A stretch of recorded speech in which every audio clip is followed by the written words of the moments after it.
हाय, आपके साथ मैं हूँ Surabhi Sharma. India TV YouTube channel subscribe करिए, बेल आइकन दबाएं। 21 जून से 18+ लोगों के लिए केंद्र सरकार मुफ्त में वैक्सीन मुहैया कराएगी। प्रधानमंत्री मोदी ने ऐलान किया, वैक्सीन के लिए अब राज्य सरकारों को पैसे नहीं करने होंगे खर्च। राज्यों को कुछ हफ्ते पहले ही वैक्सीन सप्लाई के बारे में बता दिया जाएगा। प्राइवेट हॉस्पिटल देश में बनने वाली 25% वैक्सीन की खरीद पाएंगे। निजी हॉस्पिटल 150 रुपए सर्विस चार्ज ले सकेंगे।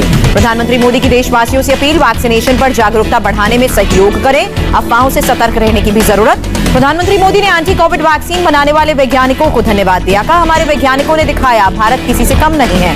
देश में 7 कंपनीज एंटी कोविड वैक्सीन बना रही हैं। 3 और वैक्सीन का ट्रायल एडवांस स्टेज पर है। प्रधानमंत्री मोदी ने जानकारी दी। प्रधानमंत्री मोदी ने गरीबों को बड़ी राहत दी। प्रधानमंत्री गरीब कल्याण अन्न योजना को दीपावली तक बढ़ाया गया। दिल्ली में 49 दिन बाद खुलने लगी हैं दुकानें। ऑड इवन के आधार पर सुबह 10 बजे से रात 8 बजे तक दुकानें खुल रही हैं। दिल्ली के सदर बाजार में ऑड इवन को लेकर दुकानदारों में कंफ्यूजन। ऑड इवन की जगह अगल बगल की ही दुकानें खुली।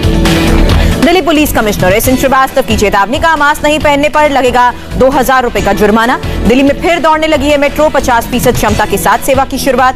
दिल्ली मेट्रो में खड़े होकर सफर करने पर सख्त पाबंदी। सिर्फ चिन्हित की गई सीटों पर ही यात्री बैठ सकते हैं। दिल्ली अनलॉक के बीच बड़ी संख्या में प्रवासी मजदूरों का आना शुरू हुआ। रोजगार की उम्मीद में वापस आ रहे हैं सैकड़ों मजदूर। नोएडा में भी खुली दुकानें और रेस्टोरेंट। शाम 7 बजे तक ही बाजार खुल रहे हैं। यूपी में 4 और जिले हुए अनलॉक। वाराणसी, गौतम बुद्ध नगर, गाजियाबाद, मुजफ्फरनगर में दुकानें खुली। राज्य में अब 75 में से 71 जिलों से कोरोना कर्फ्यू हटा।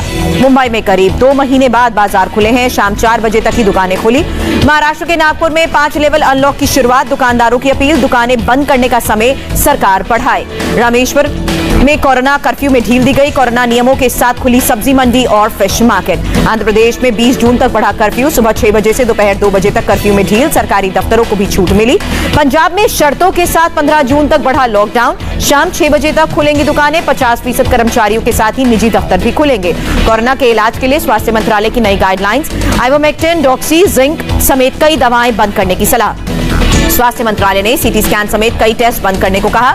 गैर जरूरी टेस्ट से बचने की भी सलाह। यूडीआईडी कार्ड से कोविन ऐप पर रजिस्ट्रेशन कर सकेंगे दिव्यांग। केंद्र ने राज्य सरकारों को निर्देश दिए। महाराष्ट्र के सीएम उद्धव ठाकरे ने कल सुबह 11 बजे प्रधानमंत्री मोदी से मुलाकात का वक्त मांगा। कोरोना काल में मदद के अलावा कई मुद्दों पर कर सकते हैं चर्चा। देश में एक दिन में सामने आए करीब 1 लाख नए केसेस। एक दिन में 2427 लोगों की मौत हुई। दिल्ली में कोरोना के 231 नए केसेस भी आए सामने। 36 लोगों ने जान गंवाई। आंध्र प्रदेश में बीते 24 घंटे में 4872 लोग संक्रमित हुए। 13,500 से ज्यादा लोग रिकवर। यूपी में एक्टिव केसेस की संख्या घटकर 15,681 हुई।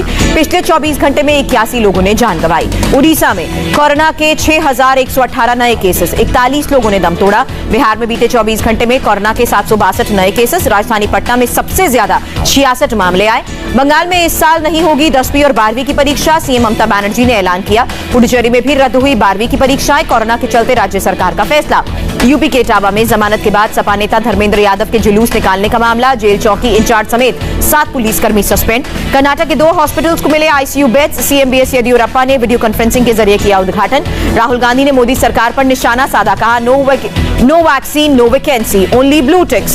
दिल्ली एम्स में बच्चों पर कोवैक्सीन का आज से ट्रायल से पहले की गई स्क्रीनिंग। 525 बच्चों को टीका लगेगा। दिल्ली में 45 साल से अधिक उम्र के लोगों के लिए विशेष मुहिम। जहां बूथ वहां वैक्सीनेशन अभियान शुरू। सीएम केजरीवाल ने मुहिम का ऐलान किया। कहा, अगले 4 हफ्ते में दिल्ली के 45 साल से ज्यादा उम्र के सभी लोगों को टीका लगाना मकसद। दिल्ली के कॉमनवेल्थ खेल गांव में ड्राइव थ्रू वैक्सीनेशन की शुरुआत हुई। दिल्ली के डिप्टी सीएम सिसोदिया ने लोगों से सुविधा का फायदा उठाने को कहा। दिल्ली में फिलहाल 18+ से ज्यादा उम्र के लोगों को नहीं लगेगी कोवैक्सीन की पहली डोज। डीडीएमए ने केवल दूसरी डोज लगाने को ही कहा।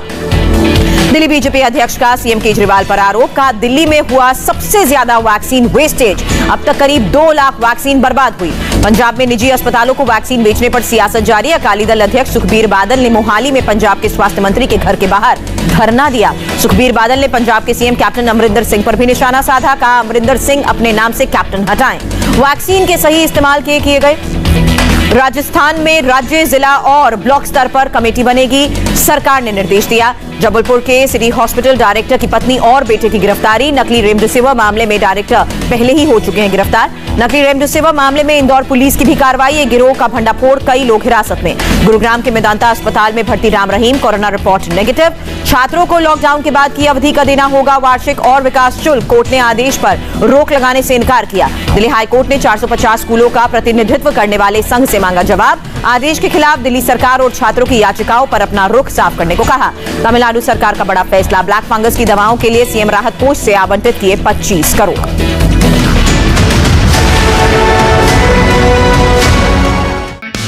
हाय, आई एम सुरभि शर्मा। खबरों से अपडेट रहने के लिए India TV YouTube channel subscribe करिए, साथ में बेल आइकन जरूर दबाएं। जुड़े रहें इंडिया टीवी के साथ।